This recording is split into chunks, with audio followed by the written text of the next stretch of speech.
I'm just gonna show a butterfly entry into regular Ashi, and then we'll finish with an Aoki Lock, but I just want you to focus on one key detail that we see a lot of people missing.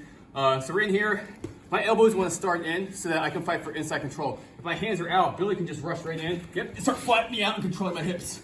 So I don't need to do like the kin and shit, right? And there's no gi and lapels, but I can go here, so as he comes in, I can fight for the underhook to the side I wanna, whatever Gordon calls it, what's he call it? Ashi or whatever, do a shoulder crunch, right?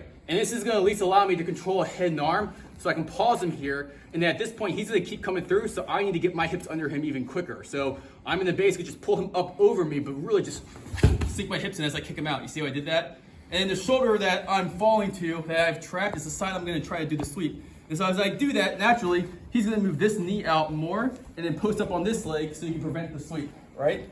Now the big detail I want to put is everyone can do this, but a lot of people see is when we try to show them how to get the Ashi from here by kicking this leg out, they try to do this. They try to kick, and they end up kicking their leg further out, which brings Billy closer to my hips, so he can start getting the idea of just locking down here. And that's what I don't want. So you can't really clear this leg effectively doing this. So assuming you're on your side, because you just went for the butterfly hook sweep, watch my leg, right? Create a little bit of space even more. And then keep turning your knee down, so now my toes are pointed to the clock wall over here, right? And so now when I do this, I can hamstring curl back. And what this also does is this hook here, like this might end up being a cross face, I can completely avoid it by just elevating it. I'm going like this, so I'm not lifting them up over me. I'm getting here, and at the same time, I'm keeping my left knee here so I can create space. Get my foot and hip to get to Ashi right here, okay?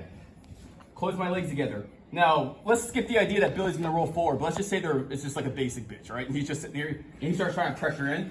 Foot plants, right? So I put the foot here, shadow hook underneath.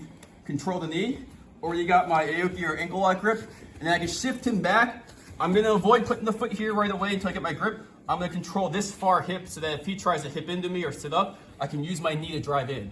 As I slide back, shotgun grip, pressure on the toes to elevate the heel to the air, right here, and get my chest and my ribs right behind his ankle, right?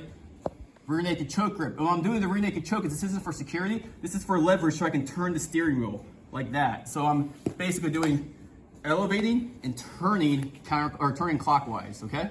So over time. So we're in butterfly guard, he powers in, I grab, boom, I lift and I go, right? I turn my heel away so I can rip apart and create space here. I grab and I lift and drop. Create space, shadow hook here.